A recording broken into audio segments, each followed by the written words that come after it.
Assalamualaikum warahmatullahi wabarakatuh. Hai anak-anak, hari ini kita akan belajar tema 2 yaitu persatuan dalam perbedaan. Kata tanya untuk membuat peta pikiran suatu teks. Peta pikiran dapat dibuat dengan menggunakan kata tanya yaitu 5W1H. Apa itu 5W1H? Yaitu apa, siapa, kapan, di mana, mengapa, dan bagaimana. Situ udah Bu jelaskan satu persatu apa, siapa, kapan, di mana, mengapa, dan bagaimana itu seperti apa. Cara tumbuhan menyesuaikan diri terhadap lingkungan. Ada tanaman kaktus di situ, adaptasi tumbuhan di lingkungan kering ya kalau di kaktus itu, atau disebut juga dengan xerofit. Adaptasi tumbuhan di lingkungan berkadar garam tinggi, yaitu pada tanaman bakau, biasanya berada pada pantai, pinggir-pinggir pantai begitu. Tanaman teratai. Nah, adaptasi pada tanaman teratai ini tumbuhnya di lingkungan air atau juga disebut dengan hidrofit. Adaptasi tumbuhan di lingkungan lembab atau juga disebut dengan higrofit atau tanaman lumut. Nah, tanaman lumut ini biasanya berada di batang-batang pohon seperti pohon mangga dan lain sebagainya. Adaptasi untuk tumbuhan berkembang biak, yaitu ada tanaman rafflesia yang mana bunga ini mengeluarkan bau busuk untuk menarik perhatian serangga atau biasanya lalat. Jadi serangga yang hinggap dapat membantu penyerbukan pada tanaman rafflesia. Makna persatuan dalam perbedaan apa saja? Yaitu Indonesia adalah bangsa dengan beragam suku bangsa, budaya, agama, serta keadaan ekonomi. Perbedaan tersebut menjadi kekayaan bangsa kita. Jadi untuk menjaga semangat persatuan dalam perbedaan, kita perlu hidup dengan rukun. Hidup rukun itu dapat membangun mulai dari lingkungan keluarga, sekolah, hingga masyarakat. Pola lantai tari tunggal berpasangan dan juga berkelompok. Jadi tari tunggal itu merupakan tarian yang dilakukan oleh satu orang penari ya, atau banyak penari secara bersama. Ada juga tari berpasangan, yang mana tari berpasangan ini dilakukan oleh dua orang penari. Jadi tari berpasangan ini dapat dilakukan oleh banyak penari secara berpasang-pasangan. Contoh cewek cowok, cowok cowok, cewek cewek begitu ya. Ada juga tari berkelompok, yang mana tari ini dilakukan secara berkelompok. Jadi pola lantai tari berkelompok ini dapat berupa pola lingkar, angka 8 atau melengkung. Menuliskan informasi penting dalam teks sejarah. Jadi setiap teks itu memiliki informasi penting. Informasi penting ini dapat diketahui dengan mengidentifikasi aspek apa, siapa, di mana, kapan, mengapa, dan bagaimana.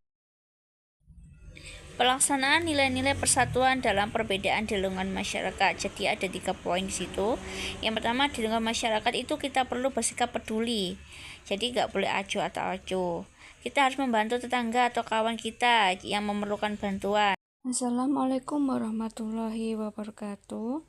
Hai anak-anak, hari ini kita akan belajar pada tema 6 yaitu menuju masyarakat sejahtera.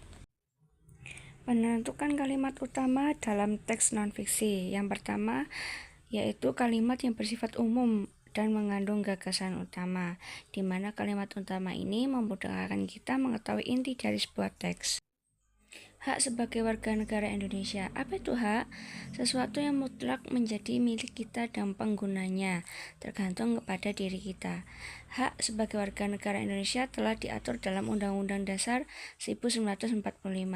Undang-Undang 1945 ini dibuat sesuai dengan nilai-nilai yang terkandung di dalam Pancasila. Menentukan kalimat utama dalam teks non-fiksi. Kalimat utama terdapat dalam setiap paragraf dalam suatu teks. Kalimat utama tersebut akan dikembangkan menjadi paragraf yang mana akan menambahkan kalimat-kalimat sebagai penjelas. Tari tunggal. Apa itu tari tunggal? Tari yang dibawakan oleh satu orang penari saja, baik itu penari pria ataupun wanita. Tari tunggal terbagi menjadi 3 jenis, yaitu tari tunggal ritual, tradisional, dan juga tari tunggal kreasi baru. Adapun contoh tari kelana topeng seperti gambar yang di samping itu merupakan contoh tarian tunggal yang berasal dari Yogyakarta, yang mana tarian tunggal itu kan tarian yang ditarikan untuk satu orang. Membandingkan masa anak-anak dan remaja, ciri-ciri pada masa anak-anak ini secara perlahan akan menghilang dan ciri fisik pada masa pubertas akan mulai tampak seperti gambar yang sudah tertera di gambar situ. Nah, apa ciri-cirinya? Aktifnya hormon terkait reproduksi pada masa remaja menyebabkan organ reproduksi itu mulai dapat berfungsi dengan baik. Selain perbedaan ciri fisik juga terdapat perbedaan pola pikir dan juga tingkah laku pada masa anak-anak dan juga masa remaja. Menentukan gagasan utama dalam teks non-fiksi. Gagasan utama itu merupakan pokok pikiran pada setiap paragraf. Pokok pikiran pada setiap paragraf itu dapat diketahui dengan menentukan kalimat utama. Kalimat utama itu terletak pada awal paragraf, tengah paragraf, atau berada di akhir. Manfaat pemenuhan hak sebagai warga negara. Jadi setiap warga negara itu memiliki hak yang sudah ditetapkan dalam Undang-Undang Dasar. Manfaat pemenuhan hak warga negara yaitu diantaranya menciptakan masyarakat yang adil dan juga sejahtera. Nah, contohnya apa? Contohnya setiap warga negara itu berhak akan mendapatkan pendidikan yang layak seperti kalian ini ya. Kita ini berhak untuk mendapatkan pendidikan yang layak karena warga negara. Perbandingan ciri-ciri fisik remaja laki-laki dan juga perempuan pada masa pubertas.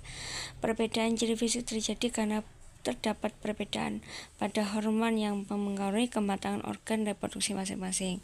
Nah, biasanya ya ciri pada laki-laki ini tumbuhnya jakun, kumis ya. Kalau untuk perempuan biasanya payudaranya itu akan membesar, pinggulnya juga akan membesar. Gerak tari kandagan. Tari kandagan berasal dari Jawa Barat, yang mana kandagan ini berasal dari kata kandaga dalam bahasa Sunda, yaitu berarti tempat untuk menyimpan perhiasan. Pada tari kandagan adalah tari yang berisi kumpulan-kumpulan gerakan yang indah dan juga berharga. Perilaku sifat remaja pada masa pubertas. Ada 3 poin di situ. Yang pertama, perubahan perilaku dan sifatnya itu terjadi pada masa pubertas. Remaja ini cenderung mengalami emosi yang berubah-ubah. Emosi yang berubah merupakan hal wajar, namun harus bisa disikapi dengan bijak. Menggali informasi dari teks non-fiksi. Ada 3 poin di situ. Informasi dari teks dapat diperoleh menentukan gagasan utama setiap paragraf, yang mana kalimat utama pada setiap paragraf itu dirumuskan dulu. Selanjutnya kita dapat merangkum gagasan utama dalam bentuk teks. Menuliskan gagasan utama dan kalimat utama setelah membaca teks non-fiksi. Gagasan utama merupakan pokok pikiran pada sebuah teks. Jadi setiap paragraf itu dalam teks memiliki kalimat utama di dalamnya. Dan kalimat utama itu berisi inti informasi dalam suatu paragraf.